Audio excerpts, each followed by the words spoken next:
इस प्रश्न में क्या कह रहा है, छायांकित भाग का क्षेत्रफल निकालना है। किसका? छायांकित भाग, ये वाला हिस्सा और ये वाला हिस्सा, ठीक है। और यहाँ देखो प्रश्न में दिया है कि पी क्यू हम लोग का दिया हुआ है 24 सेंटीमीटर, ठीक है। और पी आर दिया हुआ है 7 सेंटीमीटर। और ये बताया है कि ये जो ओ है केंद्र है वृत्त का। वृत्त का क्या है? केंद्र है। अगर ये वृत्त का केंद्र है ओ, तो हम देखेंगे कि आर क्यू जो रेखाखंड है, आर क्यू जो है वो क्या है, केंद्र से होकर गुजरा है। केंद्र से होकर गुजरा है। केंद्र से होकर गुजरने का मतलब होता है कि ये हम लोग का व्यास है, ठीक। क्या है वो? व्यास है। कोई दिक्कत? अब जब ये व्यास है, ये हो गया त्रिभुज, हम लोग को छायांकित भाग निकालना है इसको, है ना। तो ये जो पूरा है ये हम लोग का अर्धवृत्त बन गया। अर्धवृत्त बन ना गया? नहीं बना। तो अर्धवृत्त का क्षेत्रफल में हम क्या करेंगे, इस त्रिभुज के क्षेत्रफल को घटा देंगे तो निकल जाएगा छायांकित भाग का क्षेत्रफल। नहीं निकलेगा? इस आधा ठो वृत्त में से त्रिभुज को काट के फेंक देंगे तो वही ना बचेगा जी, निकल जाएगा आसानी से। अब पता करना है ये जो हम लोग का त्रिभुज है, इस त्रिभुज में ये भुजा दिया हुआ है और ये भुजा दिया हुआ है। क्या और भी कुछ दिया हुआ है? पता करो तो। नजर नहीं आता है ना। हाँ, दिया हुआ है। ये जो त्रिभुज बना है ना हम लोग का, ये अर्धवृत्त पर बना हुआ है। कहाँ बना हुआ है? अर्धवृत्त में बना हुआ है। और व्यास पर बना हुआ ना। तो इस तरह का जो त्रिभुज होता है, ठीक, जो व्यास वाले, ये जो व्यास है ना, उसके सामने वाला जो कोण होता है ना, वो 90 डिग्री का होता है, समकोण होता है। क्या होता है? समकोण होता है। अर्थात ये वाला हम लोग का व्यास है ना। तो इसके सामने वाला कोण कौन सा हुआ? ये वाला हुआ। तो ये वाला जो कोण है ये हम लोग का है समकोण है। क्या है? समकोण दिया हुआ है। समझ में आया? आ गया? तो क्या करें अब? देखो, जब ये समकोण बन गया तो समकोण त्रिभुज का क्षेत्रफल जानते हैं। इसको हम लोग अगर ऐसे खड़ा कर दें, ये P Q और ये R, ये P हम लोग का समकोण है, ये 7, ये 24। तो इसका क्षेत्र ये हम लोग का ऊंचाई हो गया और ये आधार हो गया। तो त्रिभुज का क्षेत्रफल क्या होता है? 1/2 आधार गुना ऊंचाई होगा कि नहीं। तो आधार भी मिल गया, ऊंचाई भी मिल गया। त्रिभुज का क्षेत्रफल तो हम निकाल लेंगे। अब तो पता करना है कि भैया मेरे ये वृत्त, इस अर्धवृत्त का क्षेत्रफल निकालेंगे तभी तो त्रिभुज का क्षेत्रफल को घटाएंगे। अब क्या निकालना है हम लोग को? QR निकालना है। पहले QR निकालेंगे। QR निकालेंगे। तो QR निकालने के लिए हम क्या कर सकते हैं? वृत्त की त्रिज्या तो दिया हुआ नहीं है ना, तो QR निकाल लेंगे तो त्रिज्या निकल जाएगा। QR किससे निकलेगा? तो त्रिभुज से ही निकल जाएगा। निकलेगा कि नहीं निकलेगा? अब ये समकोण त्रिभुज है। समकोण त्रिभुज में क्या होता है? ये जो H है, QR है, वो क्या होता है? इन दोनों के वर्गों का योग होता है। इसका जो वर्ग होता है, इसका वर्ग और इन दोनों के वर्गों का योग आपस में बराबर होता है। H² बराबर P² जोड़ B², याद होगा, है ना। तो हम इसी से त्रिभुज से हम QR को निकालेंगे। ठीक है, पहले यहाँ लिखेंगे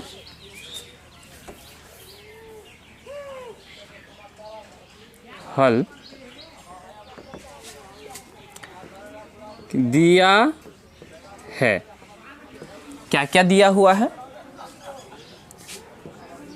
PQ बराबर 24 सेंटीमीटर, उसके बाद PR बराबर 7 सेंटीमीटर।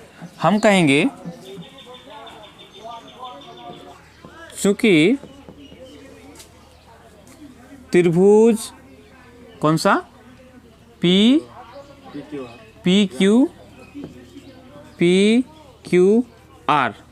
ठीक है।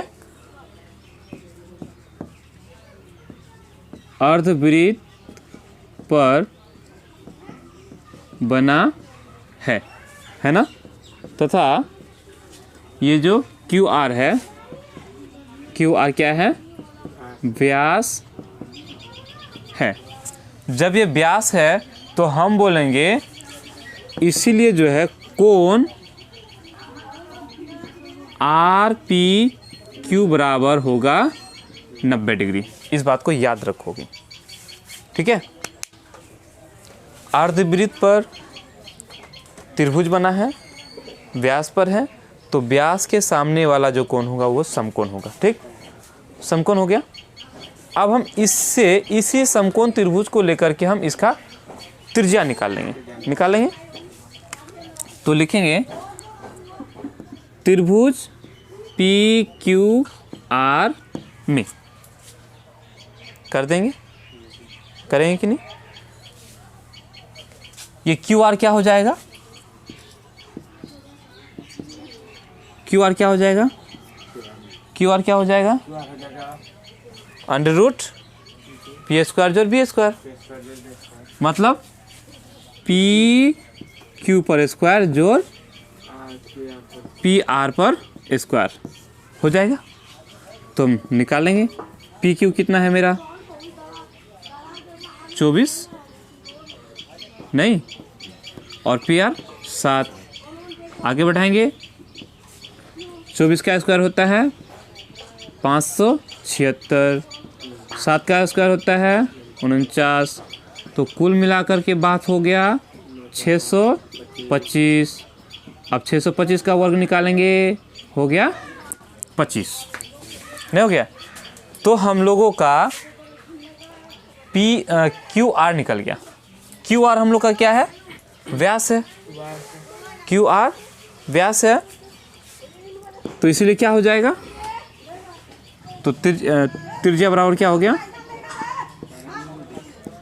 त्रिज्या बराबर हो गया 25/2 सेंटीमीटर।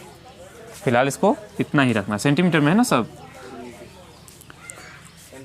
व्यास निकला हम लोग का 25 सेंटीमीटर, त्रिज्या निकल गया 25/2 सेंटीमीटर।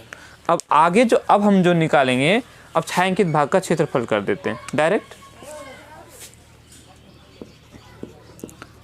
छायांकित भाग का क्षेत्रफल, छायांकित भाग का क्षेत्रफल कितना हो जाएगा, हम अर्धवृत्त का क्षेत्रफल में से, है ना, इसको बता देंगे। वृत्त का क्षेत्रफल, हाँ, अर्धवृत्त का क्षेत्रफल घटा त्रिभुज पी क्यू आर का क्षेत्रफल। अर्धवृत्त का क्षेत्रफल होगा 1/2 पाई आर स्क्वायर। उसके बाद त्रिभुज का क्षेत्रफल होगा 1/2 आधार गुना ऊंचाई।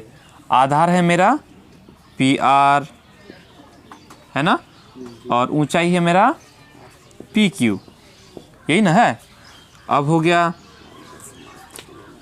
1/2 22/7, त्रिज्या मेरा 25/2 निकला। 25/2 गुना 25/2 घटा 1/2, पी आर मिला निकला, पी आर है 7, है ना। उसके बाद पी क्यू है 24, यही ना। तो कितना हो गया, 11 दूनी 22 हो गया। आगे कितना होगा, 12 दूनी 24, काटो 12.5 हो जाएगा, 12.5 12.5 है कि नहीं। नीचे सीधा 7 हो जाएगा तो आसानी से काट देंगे। कितना हो गया, ये हो गया 12 को करेंगे तो 5 5 है 25, और 13 दूनी 26 का 6 हाथ में रहा 2, 13 का 13 2 15, 10 के बाद 2 अंक। कैसे कि ये दोनों को गुना कर दे, 5 5 10 होता है, तो 5 5 25, और चूंकि ये दोनों सेम है तो इसे 1 बढ़ा करके 12 गुना 13 करके, और इसको भी 7 भी तो बच गया है सर। 7 तो नीचे है ना जी, 11 5 है 7 बच गया है सर। कहाँ सर, अरे वो तो उधर अलग है, बीच में घाटा नहीं है। 11 5 है 55, बचा 5, 11 दूनी 22, 5 27 का 7, हाथ में रहा 2, 11 6 का 66, 2 68 का 8, बचा 6, 55 6 61 का 1, बचा 6, 11 6 17, 1718 है, 1718.75, हाँ 1718 हो गया। अब इसको हम क्या करेंगे, 7 से भाग दे देंगे, 7 से भाग देंगे ना, तो 7 से भाग दे दो, 7 से भाग करेंगे तो 7 दूनी 14, बच गया 3, 3 पर 1 31, 7 चौका 28, बच गया 3, 3 पर 8, 7 5 35, बच गया 3, 7 5 35, नहीं कटेगा तो रहने दो, रहने दो। तो हो गया 1718.75 बटा 7 घटा 12 7 84। आगे लेके चलेंगे तो क्या हो जाएगा, 84 गुना 7 करो, 84 और 7 को गुना करोगे कि नहीं करोगे, लॉस नहीं लेना है। 84 आएगा। एलसीएम कैसे 84 आएगा, कैसे लेगा, वहाँ पे 7 होगा ना। अरे ये अकेले 84 है, वो तो ऊपर हो गया, ये ठीक 7 होगा तो 84 से 7 गुना, तो 17 18 7 चौका 28 का 8, बच गया कितना 2, 7 8 56 2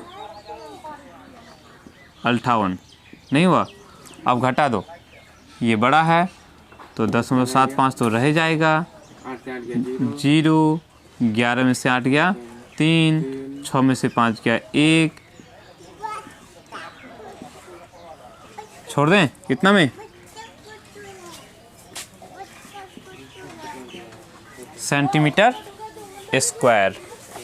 ये हो गया हम लोगों का छायांकित भाग का क्षेत्रफल।